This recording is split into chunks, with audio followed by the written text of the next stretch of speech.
Good morning, students.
Last class में students at the end we did a lift वाला question from HCV.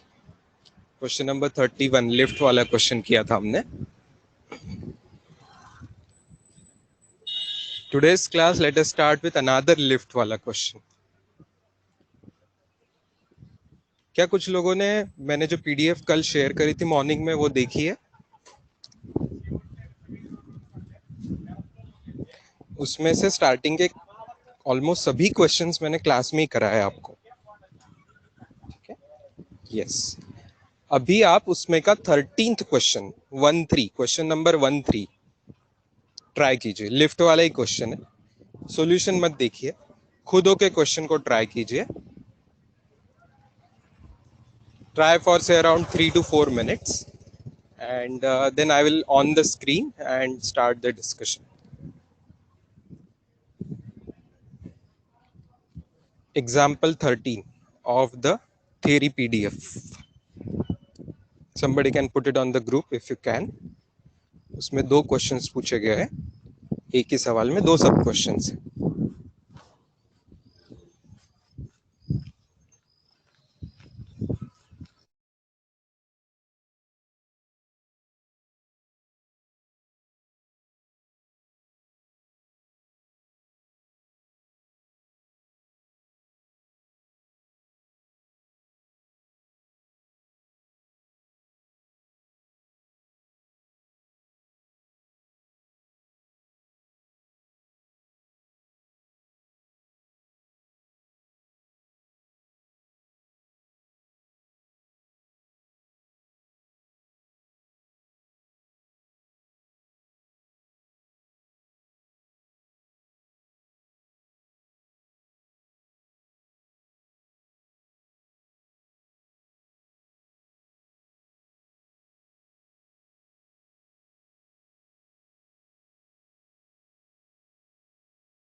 वहां के solution पे बिल्कुल ध्यान मत दीजिए।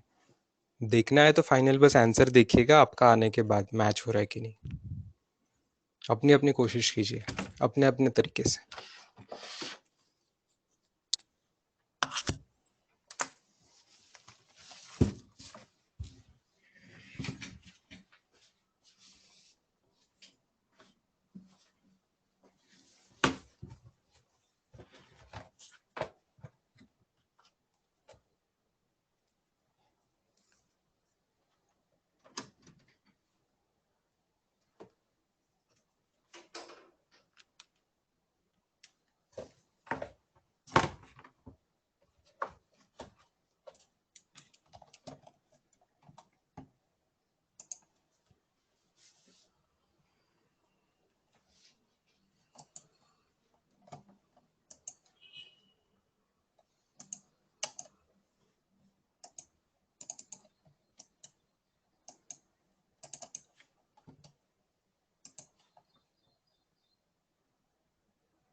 हारे दोनों आंसर्स किसी के।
चलो देखिए स्क्रीन पे,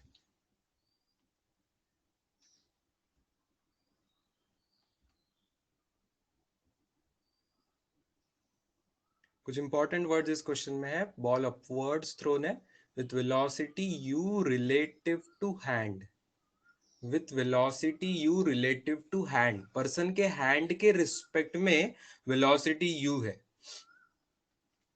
मतलब इनिशियल वेलोसिटी u है विथ रिस्पेक्ट टू पर्सन का हैंड। अच्छा, पर्सन का हैंड कहाँ पे है? पर्सन का हैंड है पर्सन के बॉडी के का पार्ट है, और पर्सन की बॉडी है लिफ्ट के अंदर, मतलब आप समझते हो रिलेटिव टू लिफ्ट बोला तो भी चलेगा। u जो इनिशियल वेलोसिटी है वो रिलेटिव टू लिफ्ट है, पर्सन का हैंड की हैंड जहां पे है वहीं पे पर्सन की बॉडी है, वहीं पे लिफ्ट है, मतलब लिफ्ट के अंदर ही है।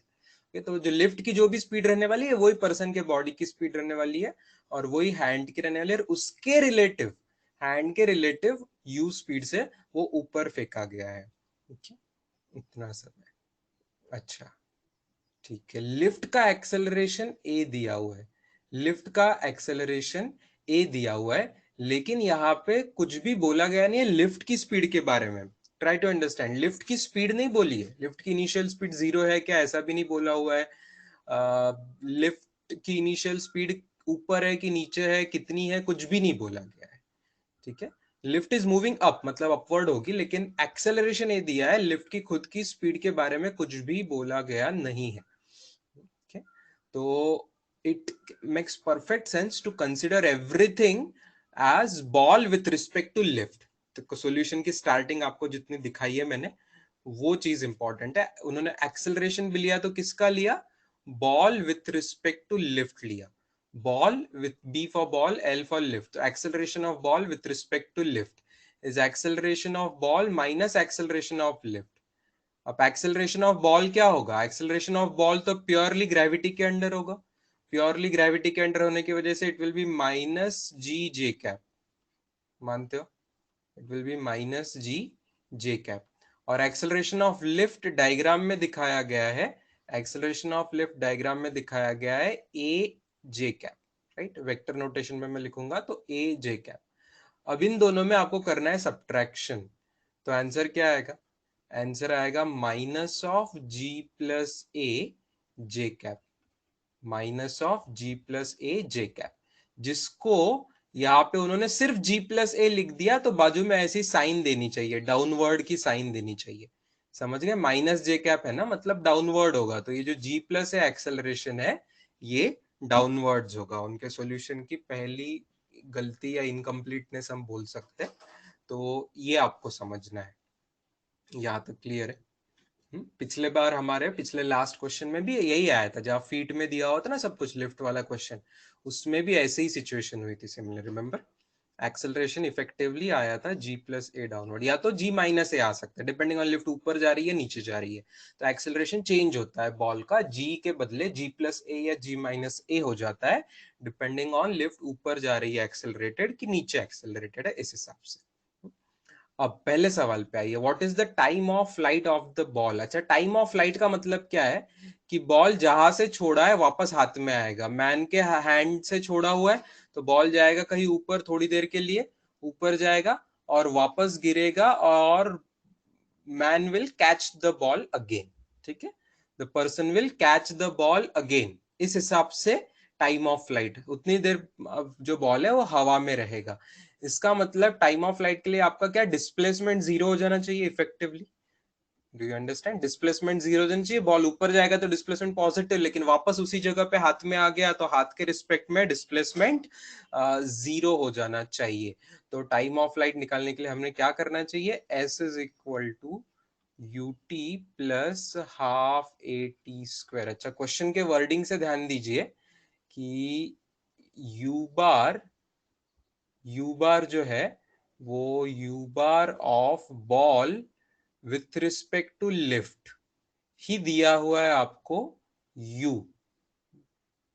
Upwards, okay, u upwards, u bar of ball with respect to lift है वही आपको दिया गया है u अपवर्ड्स। तो हम क्या यूज करेंगे अब formula, s is equal to U T plus half A T square use करेंगे, सब कुछ रिलेटिव लेंगे, s रिलेटिव तो u भी रिलेटिव, तो एक्सेलरेशन भी रिलेटिव, लेकिन कौन किसके रिस्पेक्ट में रिलेटिव, अगली स्टेप में लिख रहा हूं, ball with respect to lift, तो यू भी ball with respect to lift, acceleration भी ball with respect to lift.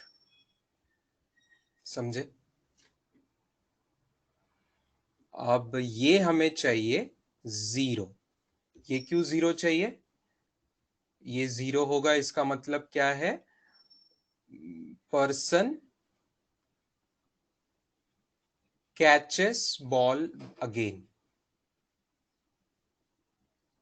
Person catches ball, छोड़ दिया है बॉल, वापस पर्सन बॉल को कैच कर लेगा, तो वापस घुमा फिरा के बॉल वही आ गया हाथ में ही, तो विथ रिस्पेक्ट टू लिफ्ट उसका डिस्प्लेसमेंट जीरो आ गया। तो ये वैल्यू हमें दी है प्लस यू, ठीक है, हमने निकाल लिया अभी, देखो प्लस यू ऊपर लिखा है मैंने ब्लू कलर से, टाइम पता नहीं है। Okay, acceleration of ball with respect to lift, ये चीज हमने लिखी है डाउनवर्ड्स है तो माइनस हो जाएगी, right, minus of ji plus a, और बाकी टी स्क्वायर। यहाँ टी को उन्होंने कैपिटल टी शायद सॉल्यूशन में यूज किया है, हमें भी चलेगा, कोई तकलीफ नहीं है, टाइम ऑफ फ्लाइट के लिए अक्सर कैपिटल टी नोटेशन यूज करेंगे, तो कैपिटल टी, इसी को सॉल्व कीजिए, एक चीज निगेटिव है एक चीज पॉजिटिव है, देयरफॉर टाइम ऑफ लाइट का आंसर आ रहा है 2u बाय जी प्लस ए, ठीक है, 2u divided by g plus A.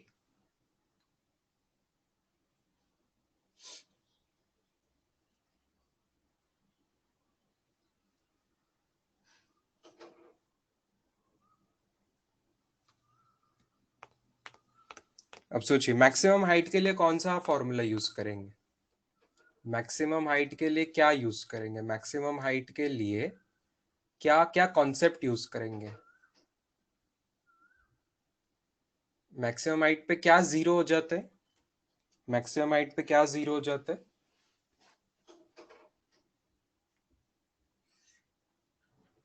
v zero हो जाता है। तो अब यहाँ पे v जो होगा वो भी सब कुछ क्या रिलेटिव टू लिफ्ट चलेगा, ठीक है, लिफ्ट में पर्सन है, पर्सन देख रहा है, पर्सन के हिसाब से बॉल मैक्सिमम हाइट पे पहुंच गया, मतलब पर्सन के हिसाब से v जीरो हो गया, मतलब रिलेटिव टू पर्सन मतलब रिलेटिव टू लिफ्ट, ठीक है। तो इसके लिए नेचुरली हम फर्स्ट इक्वेशन या थर्ड इक्वेशन यूज करेंगे, लेकिन फर्स्ट इक्वेशन में टाइम आता है, टाइम का हमें कोई लेना देना नहीं है, यहाँ पे हमें हाइट चाहिए, तो थर्ड इक्वेशन यूज करना नेचुरली सही रहेगा।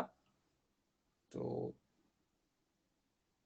v square is equal to you square plus 2as, सब कुछ relative, v relative, u relative, acceleration relative और s भी रिलेटिव, सब कुछ रिलेटिव, किसका, तो बॉल का with respect to lift, ball का with respect to lift, acceleration भी ball with respect to lift, displacement भी ball with respect to lift. देखो पूछा भी हमें वही है, height reach by ball in the lift, मतलब लिफ्ट देखेगी कि मेरे इसमें कितना ऊपर गया, तो विथ रिस्पेक्ट टू लिफ्ट ही पूछा है, ठीक है, तो कोई कंफ्यूजन नहीं है, जो हम यूज कर रहे हैं एग्जैक्टली उसी तरीके से सब वैल्यूज है।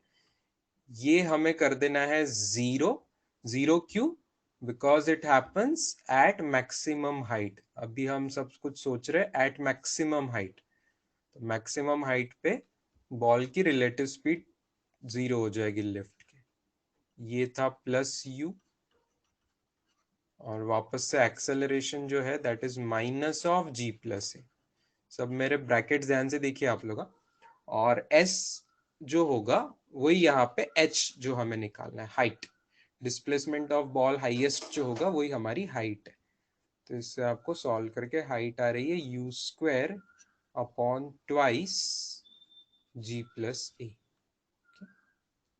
तो ये एक आंसर है टाइम का, और ये दूसरा आंसर है हाइट का।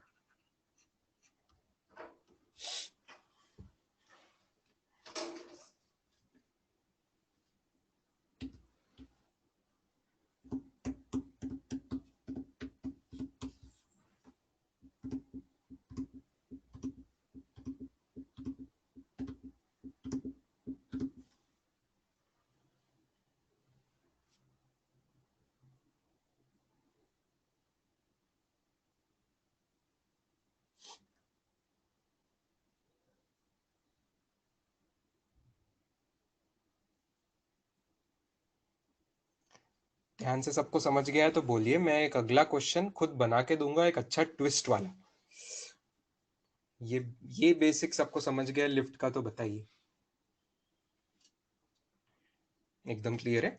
अब देखिए अगला क्वेश्चन, देखिए लिख लिया है सबने, इतना लिख लिया है? Everybody done?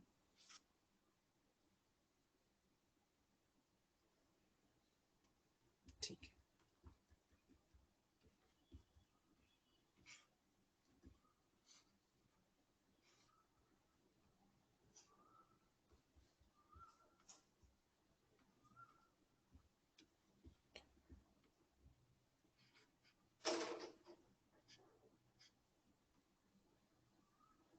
वापस से मेरे पास है लिफ्ट,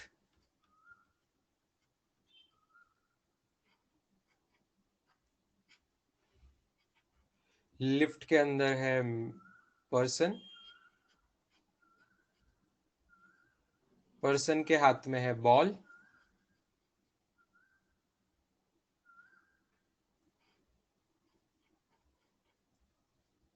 मेरे पास सब कुछ जो दिया हुआ है, टाइम 0 दिया हुआ है,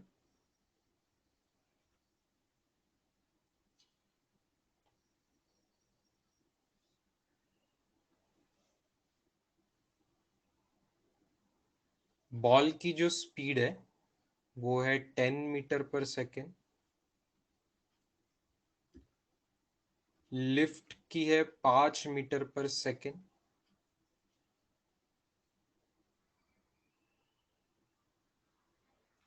और एक्सेलरेशन है लिफ्ट का 5 मीटर पर सेकेंड स्क्वायर। ठीक है।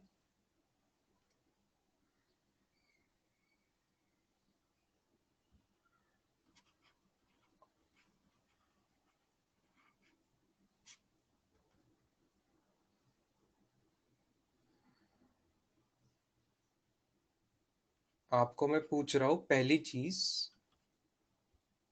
Time of flight.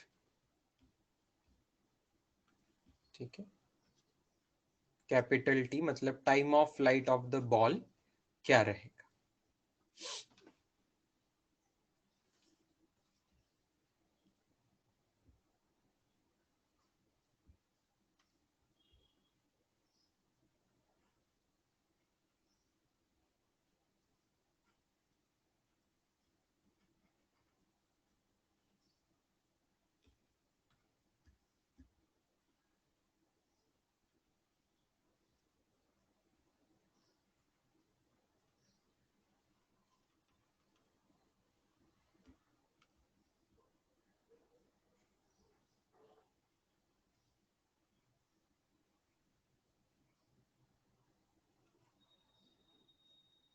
और दूसरी चीज मैं पूछ रहा हूं डी,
और तीसरी चीज और एक मैं पूछ रहा हूं,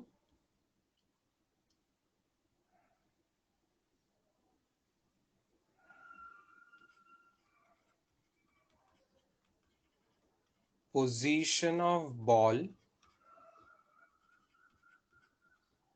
with respect to ground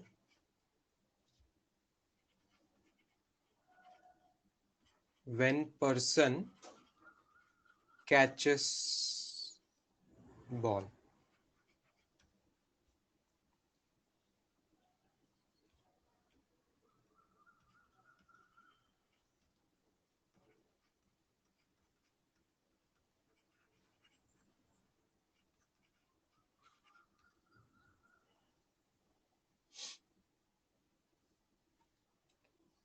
चलो वन बाय वन बताइए, फर्स्ट का आपका आंसर क्या है लग रहा है?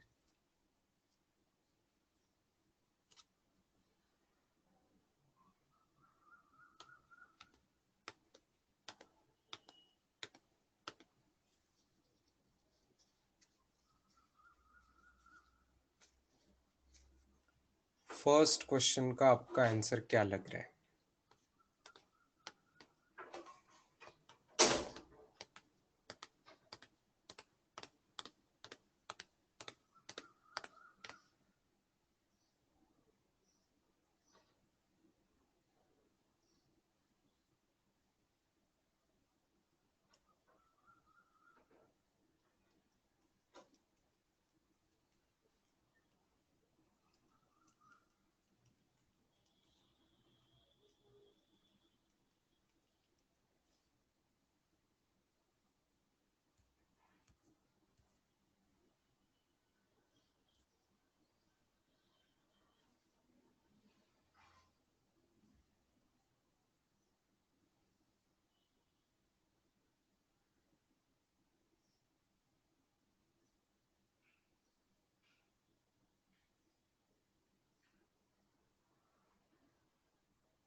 किसी का आंसर 4/3 नहीं आ रहा है?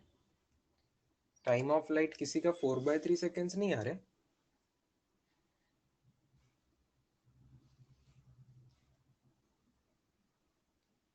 2/3 या 1/3 ऐसे ऑप्शंस आ रहे हैं आप लोगों के।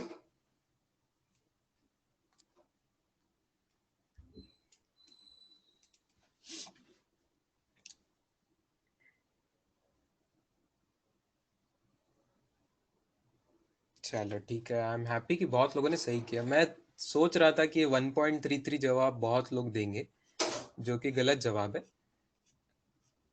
बट आप लोगों ने, मैक्सिमम लोगों को समझ आ गया है कि कैसे आंसर 2/3 ही रहेगा। बिकॉज मेथड से जाएंगे तो वापस देखिए, s is equal to U T plus half A T square. ये सब रिलेटिव लेना है तो किसका? Ball with respect to lift, ball with respect to lift, ball with respect to lift. तो ये बात हमें करनी है जीरो। ये कब जीरो हो जाएगा? When person catches the ball back.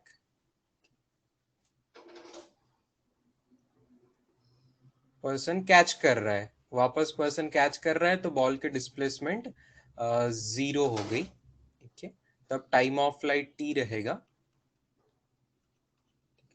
यहाँ u की वैल्यू आपको लेनी है, यहाँ एक्सेलरेशन की आपको वैल्यू लेनी है, और यहाँ टाइम ऑफ फ्लाइट। अब ये जो दो values yet to be put है, यहाँ पे जो दो वैल्यूज अभी तक पुट नहीं की गई है, यहीं पे थोड़ा सा आपको कंफ्यूजन हो सकता है। तो एक्सेलरेशन की वैल्यू क्या है? Ball with respect to lift. पहले ही तो बॉल का नीचे होगा एक्सेलरेशन ड्यू टू ग्रेविटी, है ना। हम अब मैं अपवर्ड डायरेक्शन को पॉजिटिव मान के चल रहा हूं, तो -10 माइनस लिफ्ट का एक्सेलरेशन 5 अपवर्ड्स है, तो -10 -5, ये एक्सेलरेशन की वैल्यू। और u की भी वैल्यू जो रहेगी वो u ऑफ बॉल 10 है, लेकिन u ऑफ बॉल 10 में से लिफ्ट का u माइनस करना पड़ेगा। ठीक है, ये चीज इस हिसाब से। So therefore your answer becomes कि आपका 5t is equal to half of 15t square. Therefore time of flight, ये एग्जैक्टली बिल्कुल सही 2/3 सेकेंड आप लोगों ने जो निकाला है। 2/3 second is the correct answer. बहुत अच्छे बेटा, बहुत लोगों ने 2/3 निकाला है सही तरीके से।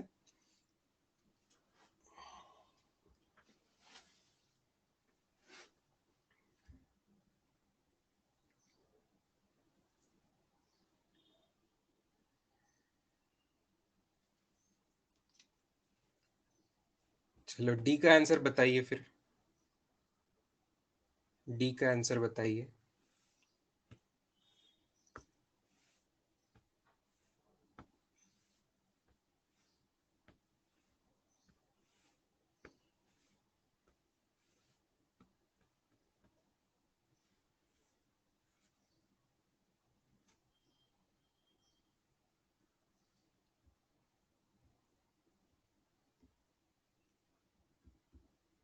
मैं अपने अंडरस्टैंडिंग के लिए इस चीज को एच बोल दूं, ये चीज जो देखो ब्लू कलर से डायग्राम में एक एच बोल दूं,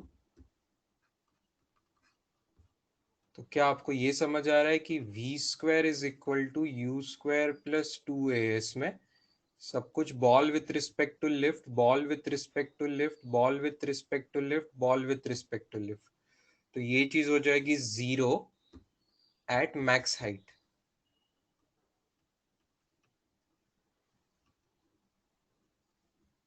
ये चीज हो जाएगी 0, रिलेटिव 0, तो फिर u की वैल्यू तो 10 - 5 है ना, u की वैल्यू तो 10 - 5 है, ball with respect to lift 10 - 5 है, acceleration of ball with respect to lift -15 है, और डिस्प्लेसमेंट ये जो है ये कैपिटल एच। फिर आपको कैपिटल एच की वैल्यू कैलकुलेट करके मिलेगी 5 का स्क्वायर 25 अपॉन 2 × 15, है ना, करेक्ट। तो ये आंसर आ रहा है 5 5 कैंसिल हो जाएगा, ऊपर 5/6 मीटर्स, 5/6 मीटर्स, ये एच आ रहा है, ये एच आ रहा है। ओके, तो मैंने जो पूछा वो सही जवाब सुष्मिता ने दिया है अभी तक। मैंने जो पूछा था डी पूछा है सवाल में, तो आप डी ऑब्जर्व कीजिए, डी क्या है। डी इज कि लिफ्ट के फ्लोर से कितना ऊपर। तो लिफ्ट के फ्लोर से पहले तो मैंने पर्सन का हाथ दिखाया 1 मीटर ऊपर, तो D will be 1 + h, correct, D will be 1 + h, तो 1 + 5/6, दैट इज 11/6 मीटर, ये perfect answer. 11/6 meter is the correct answer of second question.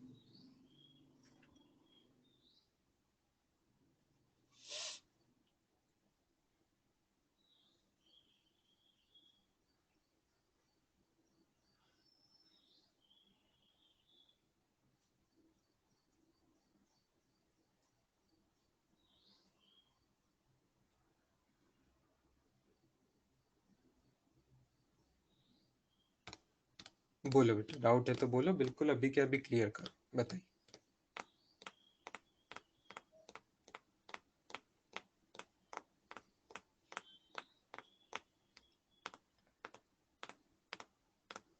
Diagram में आपको स्पीड्स और एक्सेलरेशन दिए हुए हैं, जो है वैसे दिए हुए, देखो क्या है, जमीन से पहले लिफ्ट 5 मीटर ऊपर है, ठीक है, अब जमीन से लिफ्ट का जो फ्लोर है वो 5 मीटर ऊपर है, ये दिखाया है डायग्राम में, पहली चीज टू ऑब्जर्व। अब लिफ्ट के बाहर की बात हो गई, अब अंदर की बात क्या है, अंदर में person standing on the floor है, जिसका हाथ में बॉल है, जो कि लिफ्ट के फ्लोर से 1 मीटर ऊपर है, और लिफ्ट ऊपर जा रही है ऑलरेडी विथ 5 की स्पीड। नॉट जस्ट लिफ्ट ऊपर जा रही है विथ 5 की speed, but lift is accelerating up also, lift को एक्सेलरेशन भी है, मतलब लिफ्ट के ऊपर जाने की स्पीड बढ़ती जाएगी, 5 से धीरे धीरे बढ़ती जाएगी लिफ्ट के ऊपर जाने की स्पीड, और उस लिफ्ट के अंदर पर्सन ने एट टाइम t = 0 बॉल फेंका ऊपर 10 की स्पीड से। ये 10 की स्पीड जो है वो किसके रिस्पेक्ट में रहेगी, सब कुछ ग्राउंड के रिस्पेक्ट में, जो भी वैल्यूज गिवन है, कुछ बोला नहीं है, तो obviously all values are with respect to ground, ये बोलने की जरूरत नहीं है। अगर कुछ नहीं बोला है मतलब all values are with respect to ground है, जो भी वैल्यूज गिवन रहती है वो विथ रिस्पेक्ट टू ग्राउंड है, किसी की भी स्पीड रहो, चाहे मैं बॉल की बोलूं कि लिफ्ट की बोलूं, या लिफ्ट का एक्सेलरेशन बोलो, ये सब चीजें विथ रिस्पेक्ट टू ग्राउंड है। ठीक है, डायग्राम क्लियर। जय कुमार का क्वेश्चन है, can't we use third equation only for ball? Good question. मतलब तू बोल रहा है कि सर रिलेटिव नहीं लेते हुए सिर्फ बॉल के रिस्पेक्ट में अगर वी लिया तो क्या होगा? तो बेटा तुमको जो डी मिलेगा ना, वो किस चीज का मिलेगा? तुमको पूरे बॉल का डिस्प्लेसमेंट मिलेगा। तो उससे तुम्हारा आंसर कुछ अलग ही आएगा। मैं बताता हूँ, अगले पेज पे बताता हूँ। जय कुमार का क्वेश्चन बहुत अच्छा है इस बार का। उसका क्वेश्चन, उसका बोलना है कि सर हम V square is equal to you square plus 2as लगा ले और सिर्फ बॉल का लगा लेते। देखो V B, U B, A B और एस बी, और इसको मैं कर देता हूं सर जीरो, है ना, इसको मैं कर देता हूं जीरो। ये तो बॉल का सीधा सीधा 10 था डायग्राम में, है ना। और एक्सेलरेशन ऑफ द बॉल जो था वो -10 रहेगा, क्योंकि बॉल ग्रेविटी से डाउनवर्ड आता है तो वो -10 रहेगा। और इससे मुझे सर कुछ तो ना एच मिल जाएगा। Let me call it H dash. Okay, H dash.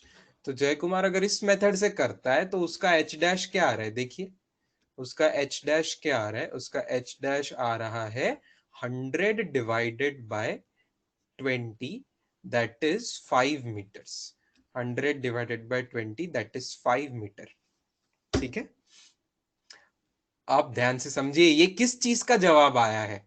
Because इसने विथ रिस्पेक्ट टू लिफ्ट नहीं लिया, है ना, इसने विथ रिस्पेक्ट टू लिफ्ट नहीं लिया, सिर्फ बॉल का लिया। मतलब ये किसके रिस्पेक्ट में हुआ? अगर लिफ्ट के रिस्पेक्ट में नहीं हुआ तो ये सब वैल्यूज किसके रिस्पेक्ट में हुई है?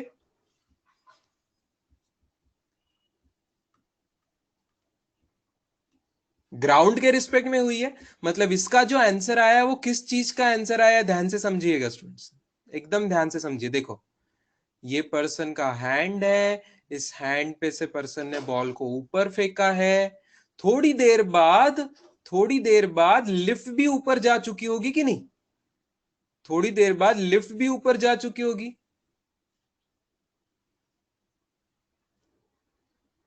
तो जब बॉल मैक्सिमम हाइट पे है, जब बॉल मैक्सिमम हाइट पे है जहां से वो रिटर्न अब आने की कोशिश करने वाला है, that is V of ball को हमने जीरो लिया है, विथ रिस्पेक्ट टू ग्राउंड लिया है।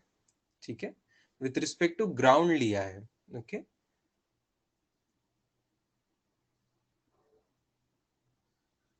तो ये चीज आई है 5 मीटर। ये आंसर आया है h dash is equal to 5 meter. आ रही क्या बात समझ? क्योंकि with respect to ground ball कितना ऊपर गया है तब तक वो वैल्यू हमें मिलेगी। यस और नो? समझे क्या? जय कुमार, तुम जो आंसर ला रहे हो वो इस चीज का आंसर है, लेकिन सवाल में ये नहीं पूछा था। Are you getting it? सवाल में ये नहीं पूछा था। सवाल में क्या पूछा था? सवाल में देखिए, सवाल में जो डी मैंने दिखाया तो लिफ्ट के फ्लोर से दिखाया हुआ डी पूछा था।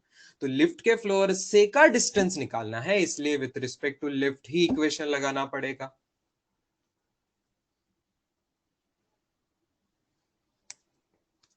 चलो ठीक है, ये किसी को लिखना नहीं है, ये अलग चीज है। ओके, दिस इज डिफरेंट सवाल हो गया, डिफरेंट जवाब हो गया, डिफरेंट ही सिचुएशन। अब बताइए तीसरे का जवाब बताइए। Third question is interesting. Position of ball with respect to ground when person catches the ball. Position of ball with respect to ground when person catches the ball.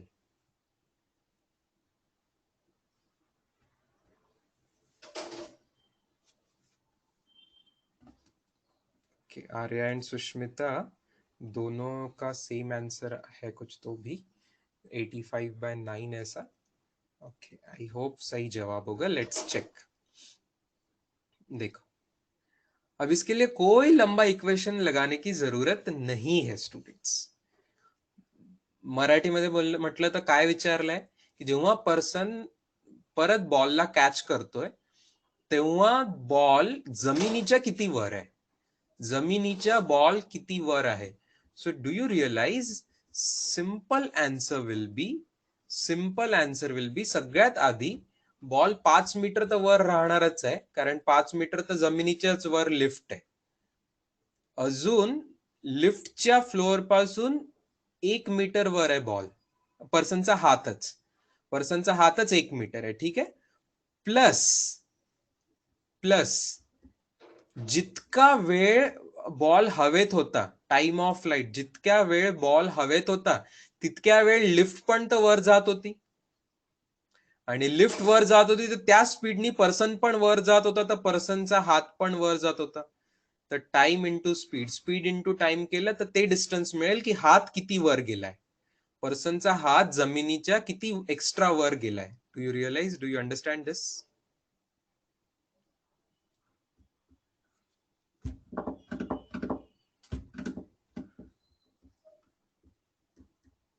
Do you understand this? Time of flight म्हणजे हवेत ball जितका वेळ होता तितका वेळ लिफ्टच्या स्पीडनी person पण वर गेलाय ना, कारण पर्सन लिफ्ट मध्येच आहे, पर्सनचा हात पण लिफ्ट मध्येच आहे. तर पर्सनचा हात किती वर गेलाय, जितका वेळ बॉल हवेत होता तितका वेळ लिफ्टच्याच स्पीडनी तो हात वर गेलाय. नहीं, गड़बड़ हो गई. ये सही होता था if lift was going with a constant speed, but lift खुद एक्सेलरेटेड है, तो ये ब्रैकेट में कुछ और आने वाला है भाई. लिफ्ट खुद एक्सेलरेटेड है तो इस ब्रैकेट में क्या आने वाला है, ut plus half eighty square आएगा. ut plus half eighty square, lift खुद एक्सेलरेटेड है, यहाँ पे सब कुछ लिफ्ट का लेना पड़ेगा, यू भी लिफ्ट का, ए भी लिफ्ट का. Okay, purely with respect to ground. Lift कितना ऊपर गई है इतना ही, सिर्फ यूटी करके नहीं चलेगा, UT plus half eighty square, क्योंकि एक्सेलरेशन भी है लिफ्ट को भी एक्सेलरेशन है. आ रही बात समझ में? ओके, तो ये जो ब्रैकेट है, ये ब्रैकेट बता रहा है कि हाथ का डिस्प्लेसमेंट. Do you agree? ये हमें चाहिए, हाथ का डिस्प्लेसमेंट. ये ब्रैकेट बता रहा है हाथ का डिस्प्लेसमेंट, हमें वो चाहिए ही हमें. हाथ का डिस्प्लेसमेंट कितना होगा with respect to ground, obviously with respect to ground. समझ आया सबको? अब बस कैलकुलेशन की देर है, अब आगे आप कैलकुलेशन कर लीजिए. तो 5 + 1 प्लस लिफ्ट की इनिशियल यू जो थी वो 5 है विथ रिस्पेक्ट, तो 5 into 2/3 plus half into 5 into 2/3 का square 4/9. So just do the calculation. 6 plus 10/3 plus 10/9, पूरा डिनोमिनेटर में 9 कर दूं तो 9 6 54, 54 दा 64, 54 30, 54 आणि 30, 54 आणि 40, 94 ना, 94/9. सुष्मिताने करेक्ट केलंय आन्सर, आर्याने पण करेक्ट केलंय आन्सर. येस, तुम्ही 1 मीटर विसरला होता आधी बहुतेक. सगळं काही पर्सनच्या हातात परत येईपर्यंत आहे, तर हात पण 1 मीटर वर आहे, that also needs to be counted. ठीक आहे. Yes, 94/9 metre is the correct answer of this. लिख लो बेटा सब लोग.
लास्ट आंसर, लास्ट आंसर में देखो, लास्ट क्वेश्चन क्या है पहले पढ़ो। ग्राउंड से बॉल कितना ऊपर है ये पूछा हुआ है। जब पर्सन कैच कर लेता है तब बॉल ग्राउंड से कितना ऊपर है, तो सब कुछ ग्राउंड से गिनना शुरू करना पड़ेगा ना, तो इसीलिए मैंने 5 मीटर और 1 मीटर ऐड कर दिया शुरू में। 5 मीटर और 1 मीटर क्या है, पर्सन का हाथ कितने ऊपर है जमीन से, पर्सन का हाथ जमीन से कितना ऊपर है, तो वो बॉल की शुरू की पोजीशन है, ठीक है, वो बॉल की शुरू की पोजीशन है। बाद में प्लस क्या करना पड़ेगा कि बॉल और कितना डिस्प्लेस हुआ, मतलब पर्सन का हाथ कितना और डिस्प्लेस हुआ, तो पर्सन का हाथ कितना डिस्प्लेस होगा, तो पर्सन का हाथ तो पर्सन के बॉडी में है और पर्सन की बॉडी लिफ्ट में है, तो लिफ्ट जितनी जाएगी ऊपर उतना ही पर्सन का हाथ ऊपर जाएगा। तो बस मैंने लिफ्ट कितनी ऊपर गई वो निकाल लिया। लिफ्ट को यू भी है, लिफ्ट को एक्सेलरेशन है, तो लिफ्ट का UT plus half eighty square लगा दिया। टाइम हम ऑलरेडी निकाल चुके थे पहले क्वेश्चन में, वही टाइम यूज किया।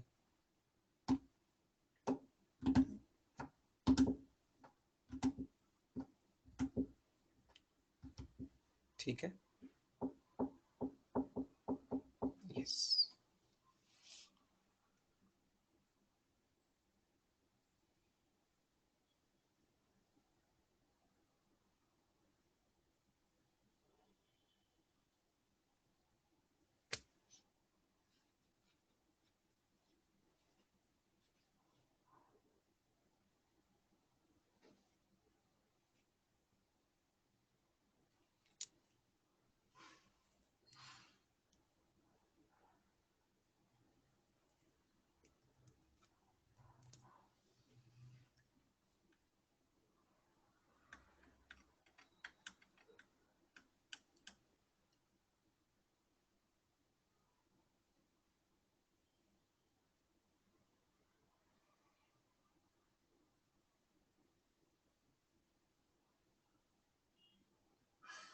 चलो,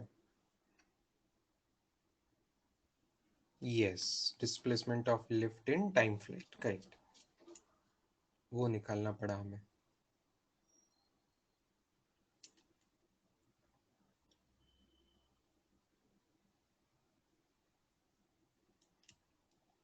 चलो, एक इजी और क्वेश्चन लेके लिफ्ट का, फिर हम आगे बढ़ते हैं। इजी क्वेश्चन कीजिए।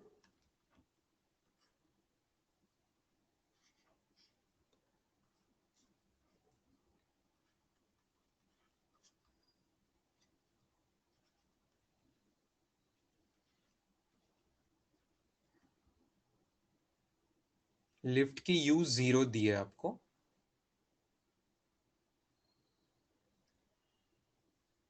बट एक्सेलरेशन दिया हुआ है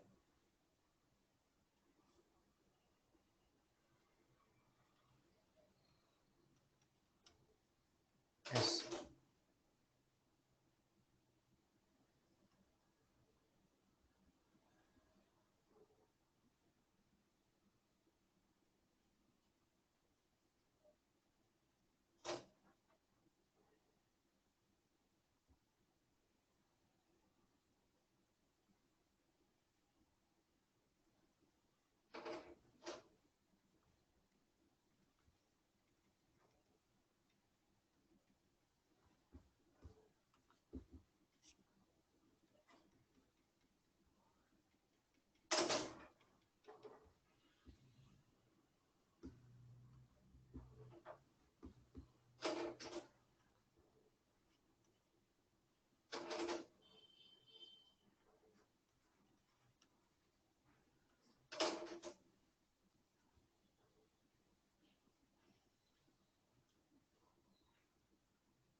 चलो ये डायग्राम है, आपको फाइंड क्या करने बोल रहा हूँ मैं, एक ही चीज फाइंड करने बोल रहा हूँ।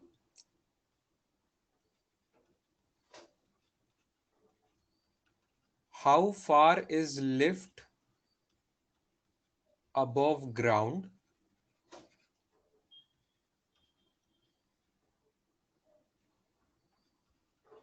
when person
I have done a small correction in the question. Ball का जो u है 10 नहीं लेना है आपको, 1 लेना है, 1 मीटर पर सेकेंड। 10 का 0 हटा दीजिए, बॉल का u is equal to 1 meter per second.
Yes, anybody got the answer?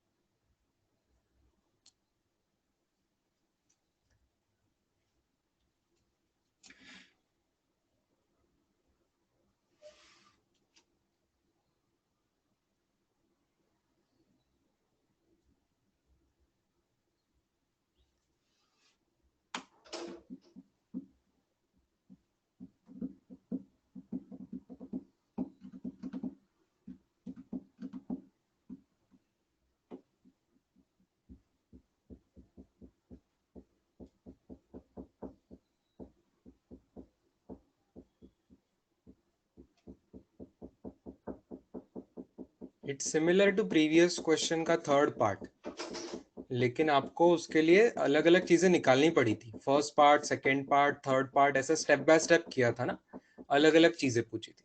इसमें डायरेक्टली एक चीज पूछी है तो बाकी चीज आपको सोच के निकालना है। जैसे टाइम ऑफ लाइट निकाला किसी ने, क्या किसी ने टाइम ऑफ लाइट निकाला है?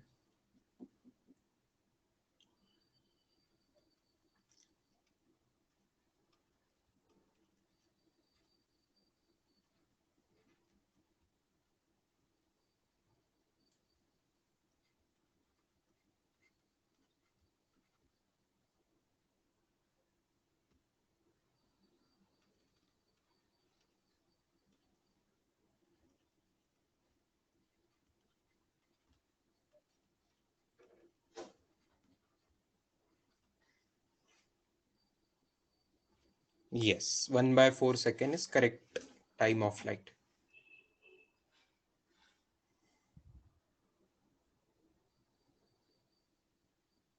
तो बस हो गया ना, यही पे तो जवाब आधा खत्म हो गया आपका। अब इतने टाइम में लिफ्ट कितनी नीचे जाएगी?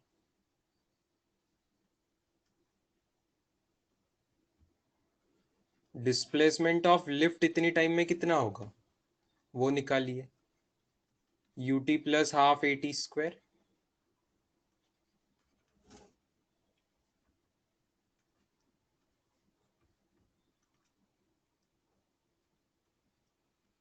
लिफ्ट कितनी नीचे आएगी? ut plus half at square.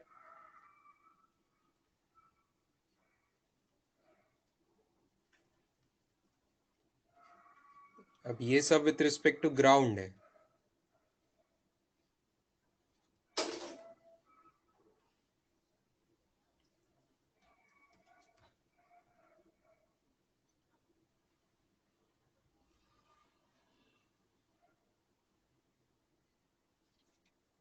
सिर्फ 1/16 मीटर, करेक्ट, सिर्फ 1/16 मीटर। इतना सा आ रही है लिफ्ट नीचे, क्योंकि बहुत क्विकली बॉल है ना, बहुत कम स्पीड से फेंका था। यू फेंका और यू हाथ में आ गया बॉल। देखो 1 सेकंड के चौथा हिस्सा, पाव सेकंड में बॉल वापस आ गया। धीरे से बॉल फेंका, थोड़ा सा वापस आ गया। इतनी देर में लिफ्ट तो बेचारी सिर्फ 1/16 मीटर ही जा पाई है आगे। ठीक है, इतने टाइम में लिफ्ट सिर्फ 1/16 मीटर ही नीचे जा, एक्चुअली माइनस आएगा, -1/16, राइट, माइनस आएगा क्योंकि एक्सेलरेशन डाउनवर्ड है। तो डाउनवर्ड, अगर अपवर्ड डायरेक्शन को ही पॉजिटिव माना है मैंने पहले से, इसमें भी अगर अगर अपवर्ड डायरेक्शन को मैंने पॉजिटिव माना था तो -1/16, मतलब लिफ्ट उतनी नीचे आएगी, 1/16 मीटर से नीचे आएगी। So what is the answer? Answer is simply 100 - 1/16। That's it.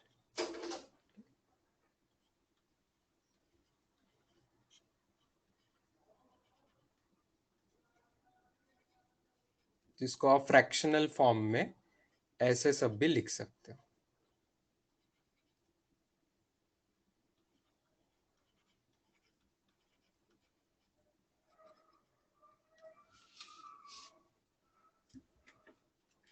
ठीक है,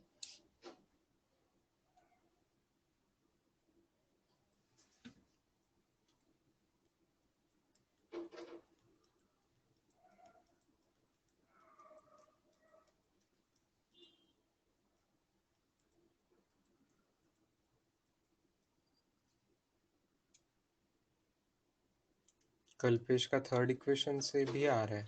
थर्ड इक्वेशन से कैसे आएगा? थर्ड इक्वेशन में तो टाइम नहीं है ना कहीं, तो मान लो टाइम की जरूरत ही नहीं है। When person catches the ball back, third equation apply करके कैसे आएगा? नहीं बेटा, person catches the ball back में डिस्प्लेसमेंट तुम 0 कर दोगे, से v मिलेगा। टाइम कैसे मिलेगा? थर्ड इक्वेशन से कहा कैसे आएगा? थर्ड इक्वेशन से नहीं आ सकता, इसी इक्वेशन से आएगा, इसी तरीके से।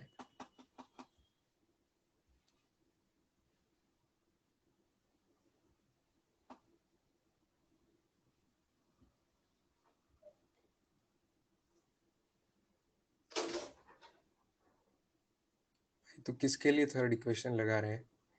मुझे तो किसी के लिए थर्ड इक्वेशन लगा के आंसर आएगा ऐसा नहीं लग रहा है। किसके लिए लगाया तूने? तो गलत किया ना, v इक्वल टू 0 नहीं होगा। यहाँ पे सवाल कहाँ के लिए पूछा है? v 0 नहीं होगा। Person is catching the ball back, तब v कहाँ से 0 होगा? v कब 0 होता है? टॉप पॉइंट पे। टॉप पॉइंट के बारे में कुछ सवाल ही नहीं पूछा है।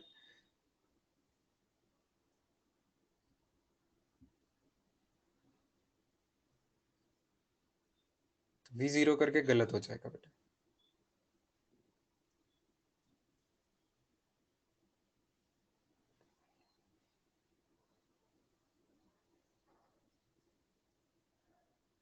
ठीक।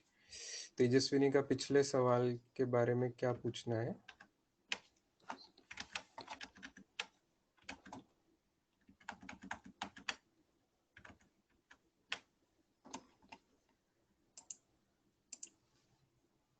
In previous question, VB with respect to L 0 लिया because both are,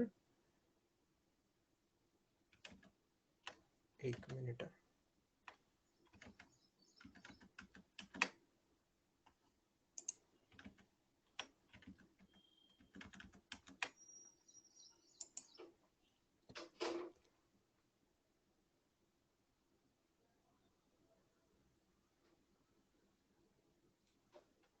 because both are at maximum height. Both at maximum height नहीं, बोथ एट मैक्सिमम हाइट नहीं बेटा। लिफ्ट मैक्सिमम हाइट पे नहीं है तब। नहीं, लिफ्ट के पर्सन जो देख रहा है, लिफ्ट में जो पर्सन देख रहा है, उसकी आंखों को देखते ऐसा लगेगा कि बॉल ने मैक्सिमम हाइट अचीव कर ली। तो ball with respect to lift is at maximum height. इसलिए ball with respect to person मतलब ही ball with respect to lift is at maximum height. समझे ना? लिफ्ट तो ऊपर ही जा रही है। जब बॉल मैक्सिमम हाइट से वापस गिरने लगेगा तब भी लिफ्ट तो और ऊपर जाएगी। तो लिफ्ट का मैक्सिमम हाइट रीच नहीं हुआ है, लिफ्ट तो ऊपर जाती रहेगी। लिफ्ट को स्पीड भी ऊपर है, एक्सेलरेशन भी ऊपर है, तो लिफ्ट तो ऊपर जाती रहेगी। समझ रहे हो? तो लिफ्ट की हाइट मैक्सिमम नहीं है, लिफ्ट के हिसाब से मतलब लिफ्ट के पर्सन के हिसाब से बॉल मैक्सिमम हाइट पे, राइट? इसीलिए रिलेटिव लिया है वहां पे कि लिफ्ट के रिस्पेक्ट में as a lift and as an observer, मतलब पर्सन एज एन ऑब्जर्वर करेंगे तो उसको दिखेगा कि अरे बस बॉल तो इतने हाइट पे गया, अब वापस मेरे हाथ में गिरने वाला है, अब इससे ज्यादा ऊपर नहीं जाएगा। जब वो उसको दिखेगा उस मोमेंट की बात कर रहे हैं हम v0 कर, राइट? चलो ठीक है। अच्छा आप बताइए, कल का कुछ डिस्कशन करना है क्या? कल का कुछ डिस्कशन करना है? Any questions from yesterday? तो पूछ लीजिए। कल मतलब जो होमवर्क था A1 A2 A3, any questions from that, so tell me, I'll open the booklet.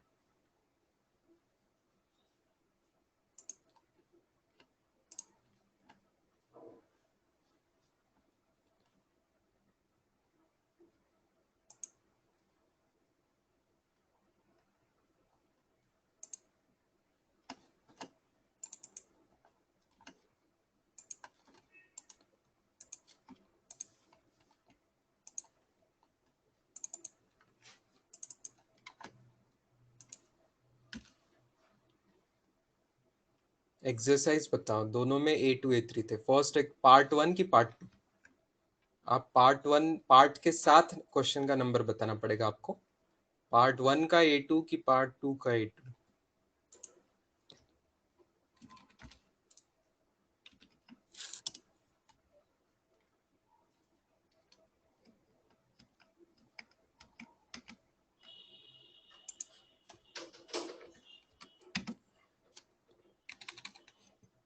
Part 1 का A2, ठीक है।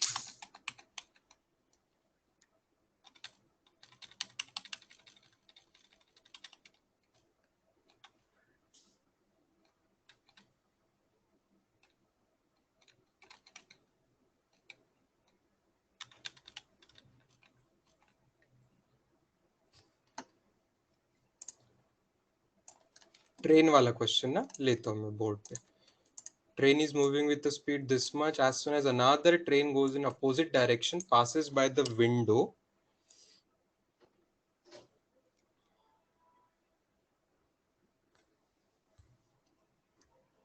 the passenger of the first train starts his stopwatch and notes that another train passes the window in 3 seconds. Find the speed of the train going in opposite direction if its length is 75 meters.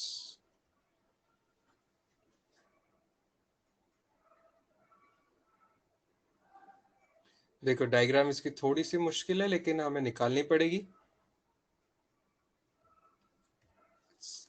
देखो मैं पहली train मान रहा हूं कि right side में जा रही है.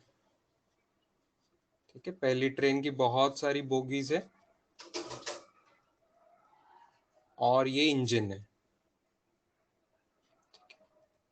इसमें कहीं तो एक पैसेंजर विंडो में से देख रहा है, उस साइड की विंडो मान लो. ठीक है, पैसेंजर उस साइड देख रहा है और वहां से दूसरी ट्रेन उसको जाते दिख रही है. तो दूसरी ट्रेन जस्ट उसका इंजन दूसरी ट्रेन का उसको दिखेगा यहां से, तब स्टार्ट होगा उसका stop watch. So this is stop watch का स्टार्ट टाइम और बाद में वो स्टॉप वॉच का एंड टाइम क्या रहेगा, जब पूरी ट्रेन पास हो जाएगी. जब पूरी ट्रेन पास हो जाएगी, पूरी सेकेंड ट्रेन की लेंथ दी हुई है 75 metres. Isn't it a question of uniform relative motion? किसी का कोई एक्सेलरेशन नहीं गिवन है, ना पहली ट्रेन का ना दूसरी ट्रेन का, किसी का कोई एक्सेलरेशन नहीं गिवन है. तो क्या मैं बोल दूं S relative is equal to V relative into time. सीधा सीधा, कोई एक्सेलरेशन का कोई सवाल नहीं है. अब S रिलेटिव क्या है, पर्सन के हिसाब से ट्रेन पूरी पास हो जाना मतलब 75 मीटर कवर होना रिलेटिव टू द पर्सन. और speed relative to the person क्या होगी, speed relative to the person के लिए V ऑफ द ट्रेन हमें पता नहीं है. V ऑफ द ट्रेन हमें पता नहीं है, लेकिन इसकी खुद की V हमें पता है. इसकी खुद की स्पीड है 40 किलोमीटर पर आवर. तो जिसको हमें करना पड़ेगा, एक मिनट, मैं V को भी किलोमीटर पर आवर में लेता हूँ, सब कुछ किलोमीटर पर आवर में लेता हूँ. देखना ये जो V स्पीड है ये भी मैं किलोमीटर पर आवर में ही लूंगा. तो दोनों अपोजिट डायरेक्शन में है. तो आपको ये समझ आ गया, रिलेटिव 40 माइनस माइनस V मतलब 40 प्लस V हो जाएगी इफेक्टिवली. ये सब कुछ हुआ था इन किलोमीटर पर आवर, इसको कर दीजिए मीटर पर सेकेंड में. मीटर पर सेकेंड में करने के लिए 5/80. तो ये सब हो गया इन मीटर पर सेकेंड, क्योंकि अपना टाइम भी फिर सेकेंड में और डिस्टेंस भी मीटर में है इसके लिए. So 75 is equal to 40 plus V into 5/18 into time की वैल्यू 3 सेकेंड गिवन है. बस इसको सॉल्व कीजिए.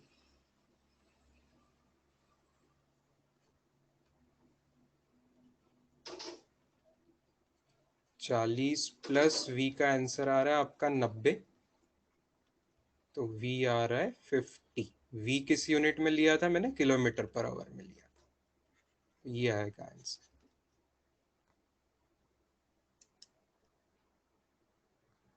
क्लियर है.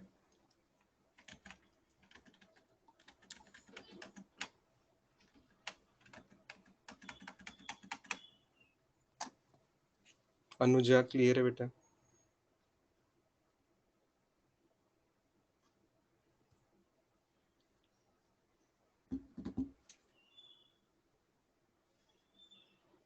जय कुमार को ये नहीं क्लियर है तो कौन सी स्टेप नहीं समझे पूछो. कौन सी स्टेप की कौन सी वैल्यू क्या ली, कौन सा इक्वेशन, क्या नहीं समझा है?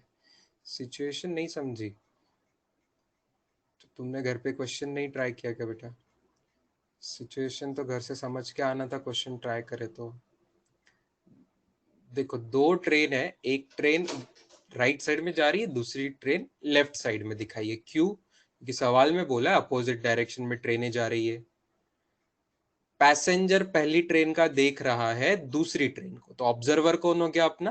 पहले ट्रेन का पैसेंजर, वो देख रहा है दूसरी ट्रेन को। ये तो एकदम रियल सिचुएशन है ना, ऐसा होता है। आप ट्रेन में बैठे हो कभी तो विंडो सीट से देखेंगे तो अपोजिट साइड में ट्रेन जाती है, फास्ट से निकल जाती है एकदम। तो बस ये टाइम गिन रहा है कि ट्रेन जाने को कितना टाइम लगा। तो इसने स्टॉप वॉच कब स्टार्ट करी? जब दूसरी ट्रेन जस्ट पास होने लगी तब। और स्टॉप वॉच कब ऑफ करेगा? जब दूसरी ट्रेन पूरी पास होगी तब। तो मतलब इंजन से लेके तो लास्ट बोगी तक का वो टाइम मेजर कर रहे हैं। समझी सिचुएशन?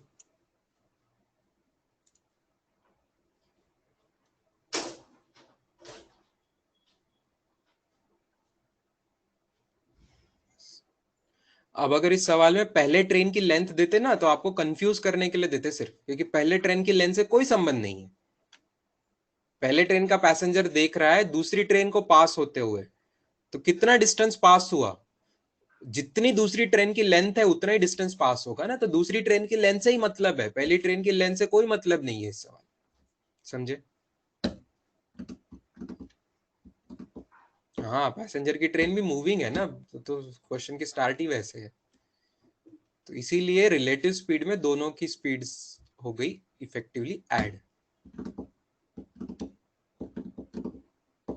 समझे? ट्रेनें दोनों हिल रही है, लेकिन इक्वेशन हमने रिलेटिव टू पैसेंजर लगाया। रिलेटिव टू पैसेंजर लगाया मतलब पैसेंजर पहली ट्रेन का ही ऑब्जर्व कर रहा है। तो पहली ट्रेन कितनी हिलेगी उससे कोई संबंध नहीं है। पहली ट्रेन हिलेगी जरूर, लेकिन कितनी हिलेगी उससे कोई संबंध नहीं, क्योंकि डिस्प्लेसमेंट हमने रिलेटिव टू दैट लिया है। समझे क्या? चलो अब आते हैं A3 पे। आज ना मेरी सिस्टम अच्छी खासी स्लो काम कर रही है स्टूडेंट्स। मुझे क्वेश्चंस को कॉपी नहीं करते आ रहा है फटाफट। ब्लैंक पेज आ गया next, but I am not able to see the question. मेरी सिस्टम हैंग हो गई, आपको आधा एक मिनट इंतजार करना पड़ेगा बेटा। और क्वेश्चन नंबर A3 अब आइए। चलो, एलिवेटर का ही है, डिसेंडिंग कांस्टेंट। अरे अब A3 क्या करूं मैं? अब A3 बता के क्या करूं? आज ही तो लिफ्ट का क्वेश्चन किया हमने। डिसेंडिंग एट कांस्टेंट स्पीड है मतलब कोई एक्सेलरेशन ही नहीं है यार। Passenger drops a coin on the floor. What will be the acceleration of coin seen by person standing on the ground and person at rest with respect to elevator shall observe? अरे दोनों का दोनों जी रहेगा ना, दोनों का दोनों जी रहेगा, क्योंकि जिस भी पर्सन के हिसाब से ले रहे हो आप एक्सेलरेशन, इसमें कोई दम नहीं है। A3 सवाल एकदम मतलब जिसको इससे ना फुस निकला सवाल। लगने में लग रहा है टफ, लेकिन फुस निकला। क्यों? क्योंकि एक्सेलरेशन ऑफ लिफ्ट है ही नहीं। एक्सेलरेशन ऑफ लिफ्ट जीरो है। तो acceleration of ball with respect to person पूछा है, तो पर्सन तो लिफ्ट में ही है ना। तो acceleration of ball with respect to person on the ground भी पूछेंगे तो ये जी डाउनवर्ड्स होगा। और acceleration of ball with respect to person in the lift भी पूछेंगे तो जी डाउनवर्ड ही होगा, कि कुछ सब्ट्रैक्ट ही नहीं होगा। जीरो सब्ट्रैक्ट करके कोई वैल्यू चेंज होगी क्या? नहीं ना। तो दोनों का दोनों जी आएगा आंसर। आई बात समझ में? फर्स्ट पार्ट का A3 is as simple as this.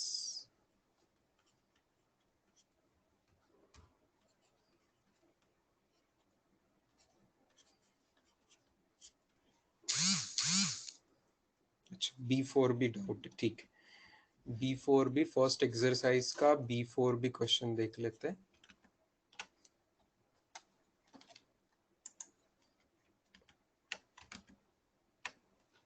First का B4 मैंने दिया था क्या होमवर्क? लेकिन नहीं ना दिया था तो फिर क्यों पूछ रहे हो? क्यों आगे का अभी कर रहे हो? अभी मत पूछो उसको, जब होमवर्क आएगा तब पूछे। सेकेंड एक्सरसाइज का कौन सा है? सेकेंड एक्सरसाइज का भी A2 A3 चाहिए। सेकेंड एक्सरसाइज का A2 एंड A3।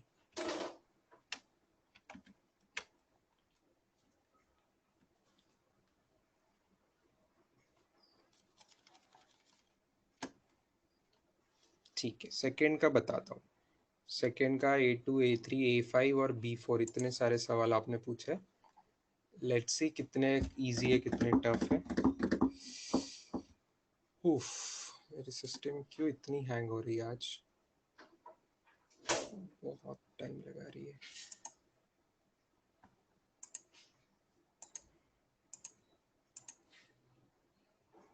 बेटा मैंने क्वेश्चन डिस्प्ले नहीं किया बोर्ड पे तो चलेगा क्या? आज बहुत टाइम लग रहा है वो एक से दूसरे इस पे जाने के लिए ऐप। क्वेश्चन मैं हार्ड कॉपी में देखता हूँ, फटाफट सॉल्यूशन एक्सप्लेन करता हूँ।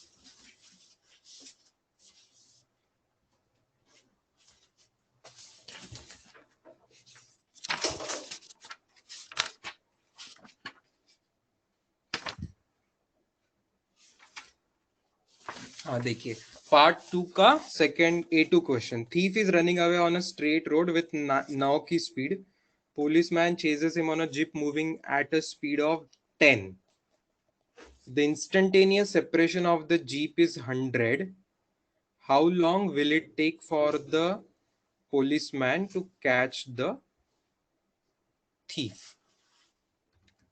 इसमें भी कोई एक्सेलरेशन नहीं दिया है स्टूडेंट्स, तो सीधा सीधा S relative is V relative into time, finish बात। एस रिलेटिव 100 दिया हुआ है, दोनों में का सेपरेशन 100 मीटर दिया हुआ है। वी रिलेटिव क्या होगा? 10 माइनस माइनस 9 हो जाएगा। नहीं, 10 माइनस प्लस 9, दोनों सेम डायरेक्शन में जाएंगे ना। जब पुलिस कैच करेगी, बोलने की जरूरत नहीं है सवाल वाले ने, पुलिस कैच कर रही है मतलब सेम डायरेक्शन में जा रही है थीफ। थीफ दूर भागेगा, पुलिस उसके पीछे उसी डायरेक्शन में भागेगी, तो दोनों सेम डायरेक्शन में है, तो दोनों को पॉजिटिव डायरेक्शन, तो 10 माइनस 9 इंटू टी। समझे क्या? तो टाइम सीधा सीधा 100/1, दैट इज 100 सेकेंड्स। देखो यही फायदा है रिलेटिव मोशन का। ऐसे ही सवाल हम पिछले काइनेमेटिक्स में किया करते थे तो कितना लंबा जाता था, पहले हमें डायग्राम निकालनी पड़ती थी, कौन कितना आगे गया ये देखना पड़ता था, दोनों को ऐड करके ऐसा इक्वेशन बनाना पड़ता था। रिलेटिव मोशन में कुछ नहीं, सिंगल इक्वेशन सिंगल स्टेप में आंसर। ठीक है, A3 देखिए।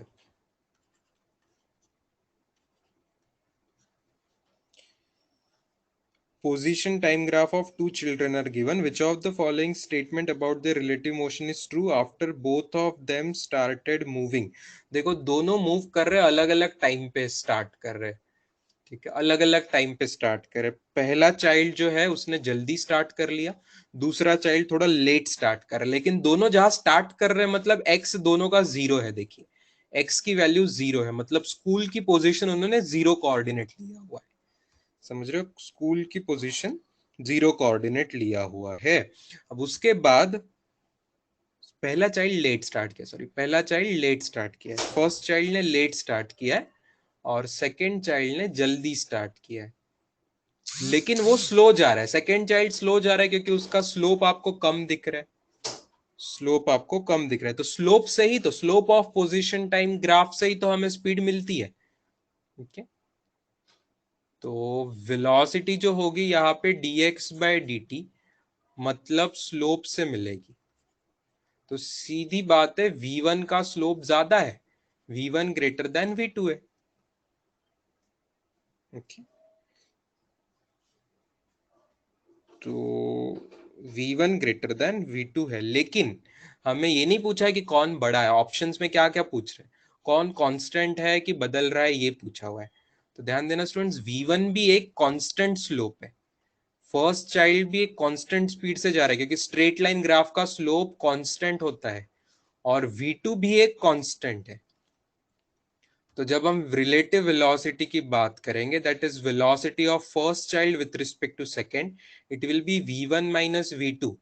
तो दो कांस्टेंट का डिफरेंस भी एक कांस्टेंट ही आएगा।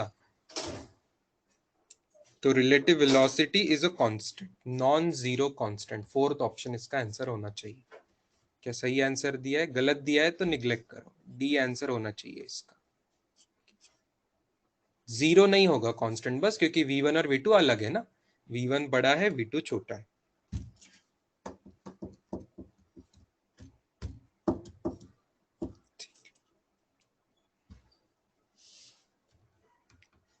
A5 देखिए। We will end with this discussion. A5 question. Two trains 100 kilometre towards each other, different track. Initially दोनों की स्पीड 50 है. Then A accelerates at this and B retards at this. Then the distance covered by the train A when they cross each other is। बहुत अच्छा question है, not so easy. जल्दी से solution इसका देखिए। पूरी की पूरी ट्रेन में ऐसे दिखा रहा हूं, अलग अलग बोगी नहीं दिखा रहा हूं। दोनों ट्रेन में का डिस्टेंस 100 किलोमीटर है। okay? दोनों की स्पीड 50 है, अपोजिट डायरेक्शन में स्पीड है। Okay, 50 kilometre per hour, 50 kilometre per hour, ये अपोजिट डायरेक्शन में उनकी स्पीड्स है। ओके, इस ट्रेन को नाम दूं मैं ए, इस ट्रेन को नाम दूं मैं बी। ठीक है, तो